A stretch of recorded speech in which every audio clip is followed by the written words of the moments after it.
chant the NIMBY, not my backyard. And it tends to happen more, frankly, for actual mental health facilities. So, Golden Valley didn't want a children's day treatment facility there. They shot that down. You might remember Forest Lake shot down a psychiatric residential treatment facility for children. And then East Bethel said, no, we'll be happy to have them.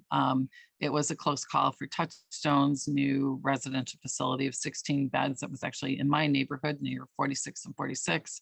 And now there's going to be a youth shelter over by Hiawatha, and the neighbors are starting to, get a little antsy about it. It had been more of a senior living, assisted program. And so it's like, well, now it's going to be youth. So how is it any different? But we do get a lot of pushback from people, and yet, we know that there really aren't problems, but people kind of perceive that. And, the Golden Valley one was probably the worst of my experiences, that they didn't want those kids near their kids. Well, a lot of it is just fear about people with mental illnesses or other types of disabilities. So they don't want them near them, even though I always like to remind them they're already there.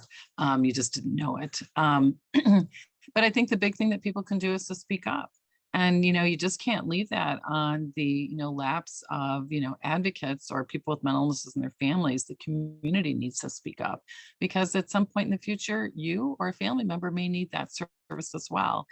So it's just really important that people speak up. We were able to actually get a ton of calls in on the Touchstone one, and just kind of overrode some of the negative, kind of naysayers about it. But that's what you really need to do, because, we rightfully closed the institutions. They were horrible. We didn't, I know everyone likes to blame President Reagan for closing the institutions. That was President Kennedy. You actually need to blame him for cutting the funding to build our community mental health system. But we can't build it if there's no place for it to go. And so we need everyone to speak up on these issues. NIMBYism, it often is businesses who can be kind of NIMBY or very NIMBY. For instance, I live in St. Paul, or when the shooting happened on West 7th Street in December at a bar, a lot of the West 7th Street bars and restaurants came out saying it was because there's a shelter on West 7th, a shelter for people experiencing homelessness. That is not true.